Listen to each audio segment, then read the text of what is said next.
Okay guys, after regression हमारा next topic है correlation analysis का।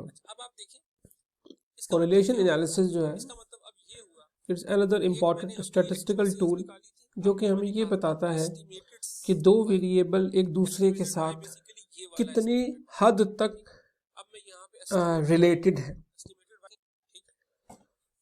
कोरिलेशन एनालिसिस जो है वो बहुत दफ़ा रिग्रेशन एनालिसिस के साथ साथ हम बेसिकली डिस्कस कर रहे होते हैं, लेकिन एक्चुअली तौर पर कोरिलेशन और रिग्रेशन के अंदर कुछ बेसिक डिफरेंस है। मिसाल के तौर पर कोरिलेशन की मदद से हम सिर्फ ये जानने की कोशिश करते हैं कि दो वेरिएबल एक दूसरे के साथ कितनी हद तक रिलेटेड हैं, जबकि रिग्रेशन इक्वेशन के अंदर हम ये जानने की कोशिश करते हैं कि किस तरीके से एक इंडिपेंडेंट वेरिएबल डिपेंडेंट वेरिएबल को एक्सप्लेन करता है। ठीक है, किस तरीके से एक इंडिपेंडेंट वेरिएबल या एक से ज़्यादा इंडिपेंडेंट वेरिएबल दूसरे डिपेंडेंट वेरिएबल को एक्सप्लेन करते हैं, या बहुत दफ़ा कॉज एंड इफ़ेक्ट का हम एनालिसिस समझने की कोशिश करते हैं कि एक का दूसरे पे क्या इम्पैक्ट होता है। जबकि कोरिलेशन का मतलब सिर्फ ये होता है कि किस तरीके से दो एक दूसरे के साथ वेरी करते हैं। मिसाल के तौर पर दो शेयर दो कंपनीज के स्टॉक्स हैं और मार्केट में देखा ये गया है कि उन दोनों जब एक की वैल्यू बढ़ती है तो दूसरे की भी वैल्यू बढ़ती है, और एक की वैल्यू कम होती है तो दूसरे की भी वैल्यू कम होती है। This is a correlation analysis, कि हम सिर्फ ये देख रहे हैं कि दो वेरिएबल एक दूसरे के साथ किस तरीके से कोवेरी कर रहे हैं। जबकि रिग्रेशन के अंदर हम ये देखने की कोशिश करते हैं कि किस तरीके से एक या एक से ज़्यादा इंडिपेंडेंट वेरिएबल दूसरे डिपेंडेंट वेरिएबल्स को एक्सप्लेन कर रहे हैं, और किस तरीके से उनका कॉज एंड इफेक्ट रिलेशनशिप भी हो रहा है। जिस तरीके से हमने इनकम और एक्सपेंडिचर में देखा कि अगर इनकम आपकी बढ़ रही है तो एक्सपेंडिचर भी बढ़ रहा है, तो वो एक रिलेशनशिप बता रहा है, और फिर वो बता रहा है कि वो किस परसेंटेज के हिसाब से बढ़ रहा है, ये भी हमने देखा। कोरिलेशन के अंदर स्टैटिस्टिशियंस ने दो किस्म के वेरिएबल या दो किस्म के मेजर डिफाइन किए हैं अभी तक। एक कहलाता है कोफिशिएंट ऑफ डिटर्मिनेशन और दूसरा कहलाता है कोफिशिएंट ऑफ कोरिलेशन। अच्छा, कोफिशिएंट ऑफ डिटर्मिनेशन को हम नॉर्मली कैसे डिफाइन करते हैं? देखें, कोफिशिएंट ऑफ डिटर्मिनेशन के अंदर दो आइडिया एग्जिस्ट करते हैं। पहला आइडिया ये एग्जिस्ट करता है कि y का जो एक्चुअल y है उसका क्या रिलेशनशिप एग्जिस्ट कर रहा है, यानी कि variation of y values around their regression line. ठीक है, और दूसरा हम ये देख रहे होते हैं कि y की वैल्यू किस तरीके से मूव कर रही है टुवर्ड्स देयर ओन मीन। तो आप अगर यहाँ पे देखेंगे इसको सैंपल कोफिशिएंट ऑफ डिटर्मिनेशन, तो आपको क्या नज़र आ रहा है? सबसे ऊपर आपको नज़र आ रहा है कि y का relationship with its own regression equation. ये जो y हैट है, दिस y हैट आपको याद होगा कि ये क्या चीज़ है। This y hat is actually estimated y जो हमने रिग्रेशन इक्वेशन में निकाला था। Let me delete it. Okay. So this y hat is the actual value, sorry, this is the estimated value जो हमने रिग्रेशन से निकाला है, and this y bar is the mean of y value। ठीक है, इसका मतलब है मैं देखने की क्या मैं कोशिश कर रहा हूँ कि जी रिलेशनशिप y की एक्चुअल वैल्यूज का रिलेशनशिप y की एस्टिमेटेड वैल्यूज के साथ क्या है। ठीक है, तो इसका मतलब ये हुआ कि आप अगर इसको समझने की कोशिश करें तो ये बेसिकली आपको बता क्या रहा है, ये आपको बता ये रहा है कि वो कौन सी वैल्यूज हैं। देखें, y का मतलब है एक्चुअल वैल्यू और y हैट का मतलब है एस्टिमेटेड वैल्यू। जब मैंने y में से y हैट माइनस किया, इसका मतलब है अब ये वो वाली वैल्यू आ गई जो अभी तक एक्सप्लेन नहीं हुई। ठीक है, इसका मतलब क्या हुआ? इसका मतलब ये हुआ कि ये जो रिलेशनशिप है ये कौन से y का है? ये y की वो वैल्यूज का रिलेशनशिप है जो अभी तक एक्सप्लेन नहीं हुआ, यानी कि ये एक अनएक्सप्लेनेबल पोर्शन है। अब आप दोबारा इस बात को समझने की कोशिश करें। मिसाल के तौर पर मैंने ये कहा कि मैंने इनकम और एक्सपेंडिचर का रिलेशनशिप बनाया, और इनकम और एक्सपेंडिचर का रिलेशनशिप में कुछ पोर्शन ऐसा है जो कि मुझे रिग्रेशन इक्वेशन ने एक्सप्लेन कर दिया, लेकिन कुछ पोर्शन ऐसा है जो कि एरर्स में मौजूद है। वो एरर्स के अंदर जो मौजूद है that is the unexplained portion. ये वो वाला पोर्शन है जिसको मेरा मॉडल एक्सप्लेन नहीं कर पाया। अब ये जो फैक्टर है, ये जो कि वो वाला फैक्टर है जो कि एक्सप्लेन नहीं कर पाया, और ये जो वन है, दिस वन रिप्रेजेंट्स टोटल। इसका मतलब है जब मैंने वन में से अनएक्सप्लेन्ड पोर्शन माइनस किया तो मेरे पास ये जो आर स्क्वायर है ये क्या आ गया, this is the portion of explained variation. इसका मतलब ये हुआ कि आर स्क्वायर की जो वैल्यू है ये मुझे ये बता रही है कि मैंने रिग्रेशन मॉडल की मदद से कितनी वेरिएशन को डिटरमिन कर लिया है। ठीक है, इसका मतलब ये हुआ कि एक रिग्रेशन इक्वेशन के अंदर जितना ज़्यादा आर स्क्वायर बड़ा होगा, मैं ये कहूँगा कि मेरा मॉडल उतना ही बेहतर है, इसलिए कि इतने परसेंट पोर्शन इस मॉडल ने एक्सप्लेन कर लिया है। फर्ज करें अगर आर स्क्वायर 90% आ जाता है तो मैं ये कहूँगा कि the relationship between income and expenditure, ये जो मेरा मॉडल था इसने उनका जो वेरिएशन है, उनका जो रिलेशनशिप है वो 90% एक्सप्लेन कर लिया है, ओनली 10% इज लेफ्ट। ठीक है, तो ये आर का मतलब है। इसी को आप अगर देखें तो उसने फिर नीचे इस तरीके से डिफाइन करने की कोशिश की है कि आप अगर देखें कि ये टोटल वेरिएशन है, उसने बता दिया कि ये टोटल जो वेरिएशन है वो कहाँ से आ रही है, दिस इज वाई बार।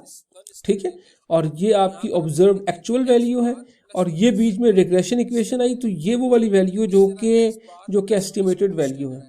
ठीक है, अब मेरा जो टोटल डेविएशन है वाई बार से लेकर वाई तक, this is the total deviation. Y bar में से वाई हैट का ये वाला एक पोर्शन आ गया, और दूसरा पोर्शन आ गया वाई माइनस वाई हैट, जो मैंने आपसे कहा था जो अभी तक अनएक्सप्लेन्ड है। ठीक है, ये वो वाला पोर्शन है जो अभी तक अनएक्सप्लेन्ड है। तो हम ये चाहेंगे कि किसी तरीके से ये वाला पोर्शन कम से कम होता जाए और ये वाला पोर्शन बड़े से बड़ा होता जाए। ठीक है, क्योंकि जितना ज़्यादा ये पोर्शन होगा उतनी बड़ी हमारी आर स्क्वायर की वैल्यू होगी। So this is the first idea जो कि हम यूज़ करते हैं कोएफिशिएंट ऑफ डिटर्मिनेशन निकालने के लिए, आर स्क्वायर हम इसको कहते हैं। और आर स्क्वायर निकालने का हमारे पास जो एक्चुअल फार्मूला जो मौजूद है डायरेक्टली वो इस तरीके से मौजूद है। जब हम आर स्क्वायर का अंडर रूट ले लेते हैं डायरेक्टली, देन आर स्क्वायर का अंडर रूट जो है वो हम उसको नॉर्मली कोएफिशिएंट ऑफ कोरिलेशन कहते हैं, और हम उसको आर से जानते हैं। अच्छा, आर की जो आर स्क्वायर की जो वैल्यू है जिस तरीके से नज़र आ रहा है कि जब आपको पता है जब आप स्क्वायर का अंडर रूट ले रहे होते हैं तो पॉजिटिव भी आता है और नेगेटिव भी वैल्यू आ जाती है। अच्छा, आर का जो मतलब है वो क्या है, आर का सिंपली मतलब ये है कि दो वेरिएबल्स के दरमियान रिलेशनशिप। अगर फर्ज करें दो वेरिएबल के दरमियान कोई रिलेशनशिप नहीं है तो आर की वैल्यू जीरो हो जाएगी। अगर दो वेरिएबल के दरमियान 100% रिलेशनशिप मौजूद है, मसलन ये कि अगर एक 2% बढ़ता है तो दूसरा भी 2% बढ़ता है, इसका मतलब है आर की वैल्यू +1 हो जाएगी। और अगर फर्ज करें दोनों के दरमियान एग्जैक्टली माइनस का नेगेटिव अपना ताल्लुक मौजूद है, इसका मतलब है अगर एक की वैल्यू 2 यूनिट बढ़ती है तो दूसरे की वैल्यू 2 यूनिट कम हो जाती है, तो उस सिचुएशन में हम आर की वैल्यू को -1 कह देंगे। इसका मतलब है कि ट्रू सेंस में आर की वैल्यू जो है वो -1 और +1 के दरमियान मूव करती है। इसकी मिनिमम वैल्यू -1 हो सकती है और मैक्सिमम वैल्यू +1 हो सकती है। -1 एंड +1 का मतलब होता है कि दे आर परफेक्टली कोरिलेटेड, जो कि प्रैक्टिकली पॉसिबल नहीं होता। इसका मतलब नॉर्मल वैल्यूज हैं वो -1 से कम होगी और -1 से ज़्यादा होगी और +1 से कम होगी, ताकि वो प्लस और माइनस के दरमियान ही मूव करेंगी। और आप सिंपली जो भी कोएफिशिएंट ऑफ डिटर्मिनेशन निकालेंगे, जब आप उसका अंडर रूट ले लेंगे तो वो आपके पास कोरिलेशन कोएफिशिएंट ऑफ कोरिलेशन के तौर पर आ जाएगा। ठीक है, नॉर्मल हम स्टैटिस्टिक्स में सिर्फ कोरिलेशन ही यूज़ करते हैं। कोएफिशिएंट ऑफ डिटर्मिनेशन का कॉन्सेप्ट रिग्रेशन की टर्म्स में यूज़ होता है, इसलिए कि कोएफिशिएंट ऑफ डिटर्मिनेशन आपको ये बात बता रहा होता है कि अगेन रिग्रेशन इक्वेशन का कितना परसेंट जो है वो आपका एक्सप्लेन हुआ है थ्रू ये जो आपने जो भी मॉडल बनाया था वो। ठीक है, अब हम इसका एक सवाल सॉल्व कर लेते हैं एक्सेल पे, ताकि हम उसको भी ज़रा समझ लें कि किस तरीके से ये वैल्यूज़ निकलेंगी। ओके गाइस, अगर मैं आपके सामने इसी तरीके से कुछ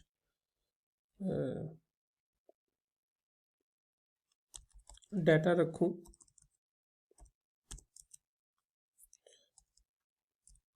एनीथिंग,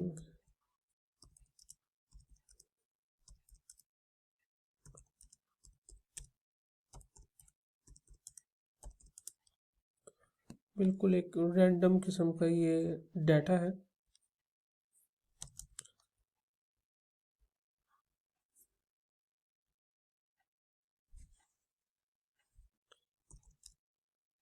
जिसके अंदर कोई ख़ास किस्म का रिलेशनशिप एग्जिस्ट नहीं कर रहा।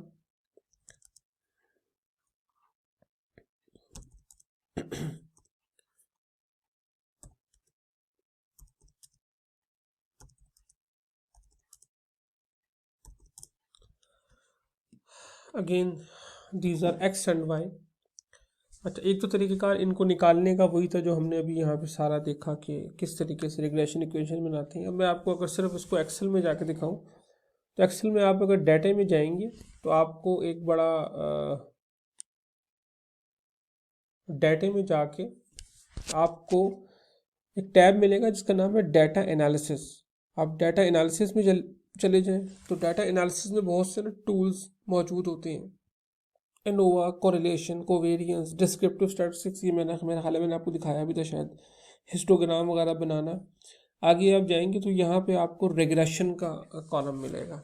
ठीक, आप अगर रिग्रेशन पर डबल क्लिक करें तो अब वो आपसे पूछता है कि what is why range and what is x range. अच्छा, ये मैंने वाई रेंज दी, उसके बाद उसने कहा कि व्हाट इज़ एक्स रेंज, मैंने गया और मैंने ये एक्स रेंज उसको बना दी।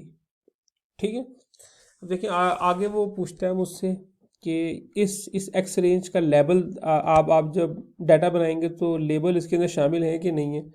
तो लेबल ज़्यादा हमारे पास इसके अंदर शामिल नहीं है। कॉन्फिडेंस इंटरवल जो है, कॉन्फिडेंस लेवल आप 95% लेंगे, क्या लेंगे, कांस्टेंट इज़ ज़ीरो। अब वो बता रहा है कि वो जो आपका जो इंटरसेप्ट है वो आपने ज़ीरो एज्यूम करना है या उसकी जो वैल्यू आ जाए ज़रा हम जो वैल्यू आएगी वही हम लेंगे। ये रेजिडुअल्स, रेजिडुअल का क्या मतलब है, y माइनस वाई हैट। ठीक है, दैट इज रेजिडुअल। अगर वो आपको चाहिए तो वो आप ले लें। रेजिडुअल प्लॉट, अगर आपने उसका ग्राफ बनाना है तो वो ले लें। फिर उन रेजिडुअल्स का अगर आपने स्टैंडर्डाइज बनाना है वो ले लें। हम बेशक उसमें इंटरेस्टेड नहीं है, या लाइन फिट में भी हम इंटरेस्टेड नहीं है। अभी हम सिंपल कर लेते हैं, कॉन्फिडेंस इंटरवल भी हम फिलहाल छोड़ देंगे कि हम इंटरेस्टेड नहीं है। अगर मुझे इसका नॉर्मल प्रोबेबिलिटी प्लॉट चाहिए तो वो बना दूं, वरना उसको भी मैं छोड़ दूं। आउटपुट रेंज, वो आपसे पूछता है कि या तो रेंज दे दो या किसी नए वर्कशीट में डाल दो या नई वर्कबुक में डाल दो। मैं आसानी के लिए उसको कह रहा हूँ कि इसको यहीं मैं मैंने उससे कहा इसको यहीं डाल दो ताकि मुझे सामने नज़र आ जाए। ठीक है जी, और मैंने इसको ओके कर दिया। जैसे मैंने इसको ओके किया, ये इसने मुझे कुछ डाटा दे दिया है। अब आप ज़रा इसको ज़रा एक दफ़ा इस डाटे को ज़रा देख लें थोड़ा सा। अच्छा, सबसे पहले आप अगर देखें तो ये जो कॉफिशेंट्स हैं ये बेसिकली वो वाले कॉफिशेंट्स हैं जो मेरी इक्वेशन में आते हैं हमेशा। ठीक है, यानी कि जब मैं ये कहता हूँ ना कि y is equal to a plus B X, तो अब यहाँ पे ये जो a है ये बेसिकली इंटरसेप्ट है। तो अब मैं इसको बेसिकली लिखूँगा कैसे, मैं इसको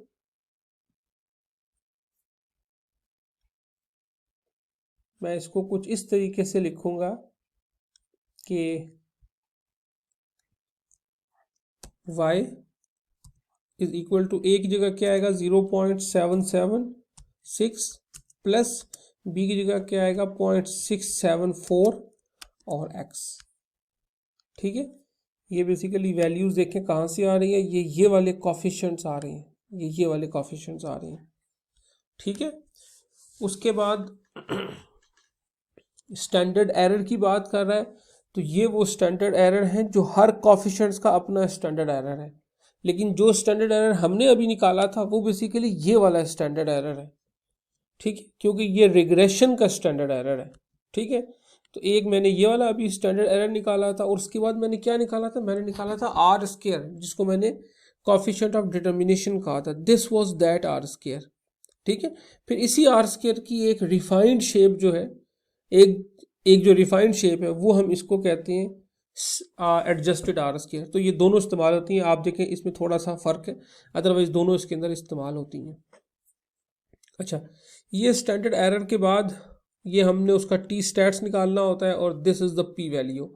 सिर्फ मैं इस छोटी सी पी वैल्यू के बारे में आपको एक आध बात बता दूं, हम इसको डिटेल में तो नहीं पढ़ेंगे लेकिन सिर्फ इतना बता दूं कि देखें ये जो वैल्यूज़ आई ना, मैंने आपको एक बात बताई थी, मैंने आपको एक जो एग्जांपल दी थी शुरू में कि मैंने आपसे कहा था कि एक साहब की पैदाइश हुई तो उनके वालिद साहब ने साथ ही एक दरख्त का पौधा भी लगा दिया उसके अंदर, ठीक, पौधा भी लगा दिया और दोनों की वो एज साथ साथ बढ़ रही है। बहुत दफ़ा ऐसा होता है कि जो रिलेशनशिप होता है वो रिलेशनशिप नज़र तो आ रहा होता है लेकिन वो रिलेशनशिप लॉन्ग टर्म में सस्टेन नहीं करता।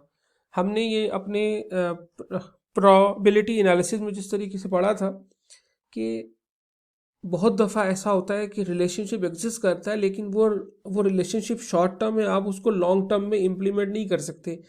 यानी कि ऐसा तो हो सकता है कि कोई, आपने अगर 50 लोगों से पूछा किसी रिजल्ट के बारे में तो 50 की जो राय है वो आप 50 की राय को 500 या 5 लाख के ऊपर इम्प्लीमेंट नहीं कर सकते।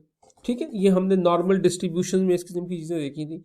तो ये वही नॉर्मल डिस्ट्रीब्यूशन है जिनकी मदद से ये पी वैल्यूज़ निकलती हैं।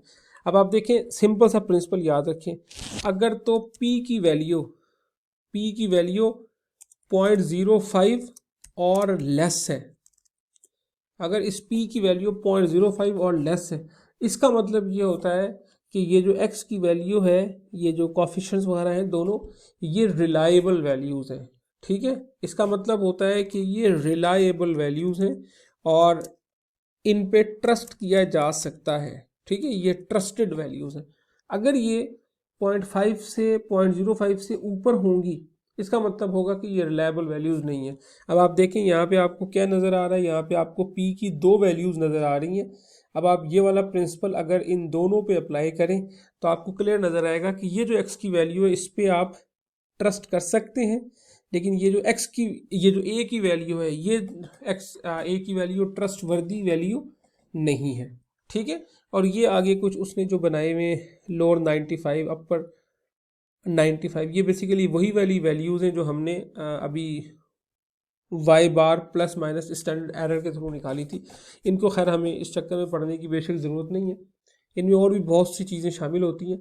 तो ये हमारा बेसिक आइडिया था कि आप देखें कि जो रिग्रेशन इक्वेशन हम इतने लंबे तरीके के साथ निकालते हैं वो रिग्रेशन हमारे पास डायरेक्ट एक्सेल में ये जो डाटा एनालिसिस का पोर्शन है उसके थ्रू बड़े आराम से हम निकालने की पोजीशन में होते हैं। ठीक है गाइज, तो आर स्केल भी निकल रहा है आपका और सारी पी वगैरह की वैल्यूज भी निकल रही है। इसकी आप थोड़ी सी प्रैक्टिस कर लीजिएगा, पेपर में तो ये उस तरीके से काम नहीं आएंगी, पेपर में तो ज़्यादा आपको निकालना ही पड़ेगा खुद से, लेकिन ये है कि वैसे आपको पता होना चाहिए थोड़ा बहुत, जब आप अगर फ्यूचर में कभी रिसर्च का काम करेंगे तो फिर आपको ये चीज़ें फ़ायदा देंगी इंशाल्लाह। चलें, थैंक यू सो मच।